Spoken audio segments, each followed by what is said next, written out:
வணக்கம். தேசம் சிறப்பு செய்திகளுக்காக நான் உங்கள் ரேவதி குணால. தமிழக அரசியலில் ஏற்பட்டுள்ள மிகப்பெரிய மாற்றம். திராவிட ஆட்சியை தூக்கி எறிந்த மக்கள் அதனை முறியடித்த தமிழக வெற்றிக் கழகம். வியாழக்கிழமை முதலமைச்சராக பதவியேற்கிறார் தளபதி விஜய். தேசம் அரசியல் களம் குணலின் மடியம். தமிழக அரசியலில் அரை நூற்றாண்டு கால திராவிட ஆட்சிக்கு இன்று முற்றுப்புள்ளி வைக்கப்பட்டுள்ளது. மாற்றத்தை நோக்கிய தமிழக மக்களின் பல தசாப்த கால தேடல் இன்று ஒரு மாபெரும் புரட்சியில் வந்து முடிந்துள்ளது. ஒரு சகாப்தம் முடிவுக்கு வந்து புதிய அத்தியாயம் ஆரம்பமாகியுள்ளது. மாறி மாறி வந்த திராவிட கட்சிகளை தூக்கி எறிந்துவிட்டு தமிழக மக்கள் இன்று ஒரு மாற்று பாதையை தேர்ந்தெடுத்துள்ளனர். அந்த பாதை நேர்மை, துணிச்சல் மற்றும் வெளிப்படைத்தன்மை கொண்ட பாதை. மக்களுக்காக, மக்களின் நலனுக்காக உருவான தமிழக வெற்றிக் கழகத்தை அதன் தலைவர் தளபதி விஜய் மக்கள் இன்று முதலமைச்சர் அரியணைகள் ஏற்றியுள்ளனர். திரைகள் மற்றும் தளபதி அல்ல, இன்று மக்களின் இதயங்களில் நீங்கா இடம் பிடித்த நிஜமான தலைவனாக உருவெடுத்துள்ளார். அவரது தொலைநோக்கு பார்வையும் சமத்துவமான கொள்கையும் தமிழகத்தில் ஒரு புதிய விடிவுகளை ஏற்படுத்தியுள்ளது. உலகமே உற்று நோக்குற ஒரு விஷயம் என்னன்னு பாத்தீங்கன்னா, தமிழக சட்டமன்ற தேர்தல். இந்த சட்டமன்ற தேர்தல்ல தளபதி விஜய், தமிழக வெற்றி கழகத்தின் தலைவர் தளபதி விஜய் கிட்டத்தட்ட ஆட்சி அமைக்கிற நிலைமைக்கு வந்துட்டாரு. ஆட்சி அமைச்சிருவார், கண்டிப்பா அமைச்சிருவாரு. இந்த சட்டமன்ற தேர்தல் பாத்தீங்கன்னா தமிழகத்துல ஒரு மாற்றத்தை ஏற்படுத்த வேண்டும். எப்படி மலேசியால பிரதமர் டத்தோ ஸ்ரீ அன்வார் இப்ராஹிம் அவர்கள் ஆட்சிக்கு வரணும் அப்படின்னு சொல்லி எல்லாரும் எதிர்பார்த்தோமோ, அந்த மாதிரி அந்த புரட்சியை ஏற்படுத்தினாரு. மலேசியால ரெஃபமாசின்னு சொல்லி அந்த ஒரு வாசகம் இன்றைக்கு ஒரு பெரிய மாற்றத்தை ஏற்படுத்தினுச்சு. அவரும் பல ஆண்டுகளாக சிறையில் இருந்து இன்றைக்கு மலேசியாவோட பிரதமரா இருக்கிறாரு. அது போலவே ஒரு விரல் புரட்சியில இன்றைக்கு தமிழக வெற்றி கழகத்தின் தலைவர் ஆட்சி அமைச்சிட்டாருன்னே சொல்லலாம். சினிமாவில் Sathyaraj, Prakash Raj, Bigg Boss Julie, சில பத்திரிகையாளர்கள் உள்ளிட்ட பலரும் விஜய் ஏளனமாக பார்த்தனர், ஏளனமாக பேசினர். ஆனால் அவரின் நான் தன்னந்தடி ஆளு, நீ ஏளனமா பாரு என்ற பாடலே பதில் கூறியுள்ளது. பணம் மக்கள் ஓட்டி வாங்கும் என்பது யதார்த்தமான உண்மை. ஆனால் மக்கள் உண்மைக்கும் ஜனநாயகத்திற்கும் வாக்களித்து தாவேக்காவை அடுத்த தலைமுறை தழைக்க வழி செய்துள்ளனர். ஒட்டுமொத்த தமிழ்நாட்டுல உள்ளவங்களே நான் ஓட்டு போடுறேன்னு சொல்லி வந்தாங்க.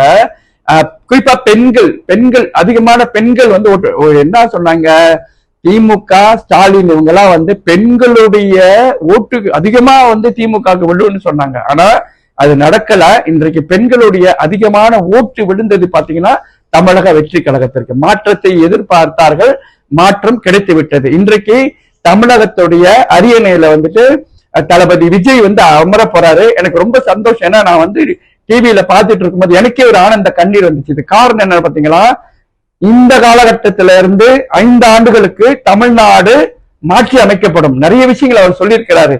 இன்றைக்கு என்னுடைய பேச்சை கேளுங்க, நாளைக்கு கண்டிப்பா நான் சிஎம் வந்த பிறகு உங்க பேச்சை நான் கேட்பேன் அப்படின்னு சொன்ன மனுஷன் தான் இந்த விஜய். அதான் சொன்ன குத்தாடின்னு சொல்லி நிறைய பேர் சொன்னாங்க. இன்றைக்கு மலேசியாலே பாத்தீங்கன்னா எனக்கு தெரிந்தவர்கள், நான் பேசும் பொழுது எனக்கு தெரிஞ்சவங்களே இல்லைங்க அவர் வரமாட்டாருங்க, எப்படிங்க வருவாரு அப்படின்லாம் பேசினாங்க, ஏளனமா பேசினாங்க, கேவலமா பேசினாங்க. அதுக்காகவே அவர் செய்த பாடல் தன்னந்தளி ஆளு, நான் என்னை ஏளனமா பாருன்னு ஒரு பாட்டையே தயாரித்து மக்கள் மத்தியில உலாவ விட்டாரு. இன்றைக்கு அவருடைய ஆட்சி பாத்தீங்கன்னா மலரவிருக்கிறது. இந்த ஆட்சி மலர வேண்டும். தவிக ஆட்சி அடுத்த 5 ஆண்டுகளில் முடிய போவதில்லை. இது 50 ஆண்டுகளுக்கு தொடரும் என்பது மிகையாகாது. இது வெறும் தேர்தல் வெற்றி அல்ல, இது தமிழ் மக்களின் ஒட்டுமொத்த உணர்வின் வெற்றி. நிர்வாகத்தில் மாற்றம், அதிகாரத்தில் மாற்றம், எல்லாவற்றிலும் மாற்றம்.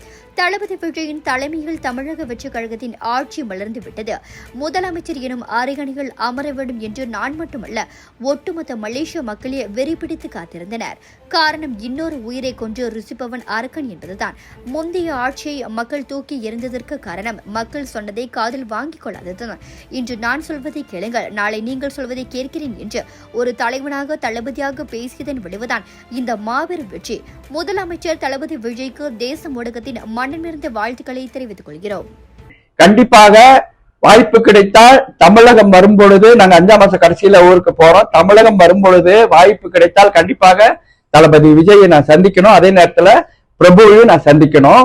இந்த வேளையில ஒட்டுமொத்த தேசமுடைய செய்திகள் பாத்தீங்கன்னா காரைக்குடியும் சரி, தமிழ்நாட்டிலையும் சரி, விஜய் சார்ந்த அத்தனை குரூப்லயும் வந்து வந்திருக்குது. ஒட்டுமொத்த தமிழ்நாட்டு மக்களும் நன்றி. நீங்க வெற்றிய கொண்டாடிட்டு இருங்க. கண்டிப்பா நானும் உங்களுடைய வெற்றியில பங்கு வருவேன். நான் தேசம் குணாளன் மணியம். நன்றி, வணக்கம். இத்துடன் இன்றைய செய்திகள் நிறைவடைகின்றன. மேலும் பல ஆன்மீக செய்திகளை தெரிந்து கொள்ள தேசம் டிவி மலேசியா யூடியூப், டிக்டாக் மற்றும் இதர சமூக வலைத்தளங்களை பின்தொடருங்கள். உங்களிடமிருந்து விடைபெறுவது நான் உங்கள் ரேவதி குணாளன். மக்களோடு தேசம், தேசத்தோடு மக்கள். நன்றி, வணக்கம். ஒரு வீட்டுக்கு ஒரு பட்டதாரி எனும் நிலை போய் ஒரு வீட்டுக்கு பல மருத்துவர்களை உருவாக்கும் நடவடிக்கையில் இறங்கியுள்ளது எய்ம்ஸ் பல்கலைக்கழகம். இந்திய மாணவர்களின் எதிர்காலத்திற்கு அடித்தளம் அமைக்கும் எய்ம்ஸ் பல்கலைக்கழகம் MIED வழி மாணவர்களின் பொருளாதார பிரச்சனையை கல்வி உபகார சம்பளம், கல்வி கடனுதவி மூலம் தீர்த்து வைக்கிறது. எய்ம்ஸ் பல்கலைக்கழகம் தரத்தில் உயர்ந்தது, போதனைகள் சிறந்தது, மாணவர்களுக்கு நிலையானது. இன்றைய நாடுகள் எய்ம்ஸ் பல்கலைக்கழகம்.